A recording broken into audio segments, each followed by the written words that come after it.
Americans better today.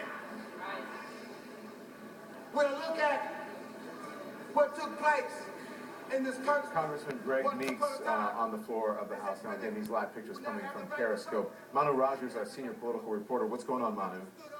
Well, Don, the House floor has turned into bedlam. All rules of decorum, all rules of regular order out the window as Democrats continue to hold the House floor. It was a remarkable scene just a moment ago when House Speaker Paul Ryan tried to move forward with the business of the House and actually have just a vote on something unrelated to guns, but he was shouted down. Democrats were chanting, they were singing, "We shall overcome." They were chanting, "No bill, no break," over and over again. They were waving signs.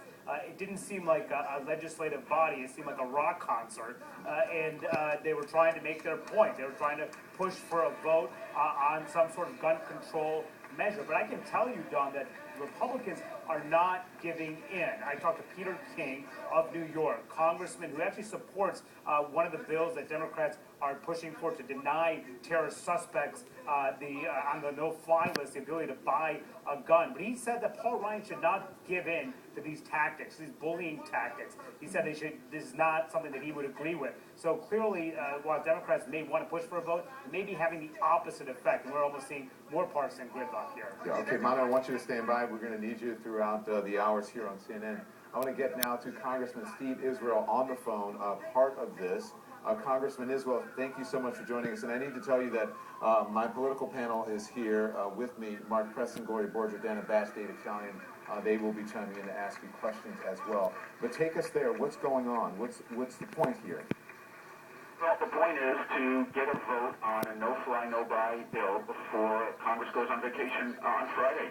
Don, we said at the very beginning of this week that we would use every tool in our toolbox just to get a vote. We said some of those tools would be blunt, some would be sharp, but sometimes we would use blunt and sharp tools. That's what we're doing. Republicans like Peter King have the ability to vote against the bill. They have the ability to vote for the bill. But just give us a vote before going on vacation on Friday. That's all we're asking. Gloria? Congressman, if you were to have this vote, don't you think you would lose? It's unclear whether we would lose. And the point is that we have a responsibility to make our opinions known and cast our votes. The fact of the matter is that 85% of the American people support legislation that says that if you're on the terrorist watch list, you shouldn't be able to buy a weapon of war. 75% of NRA members support that notion. If Republicans want to vote against that kind of public sentiment, that's fine. They have the ability to do so.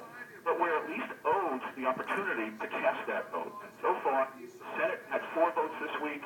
Paul Ryan's plan is to have us in session a little bit longer tonight, have us in session perhaps tomorrow, and then send us home on Friday. And I just think that's unconscionable. So what is a disconnect then, Representative? Because you say, even members of the NRA wanted, Republicans want some sort of restrictions, background checks, what have you. So then what's the disconnect between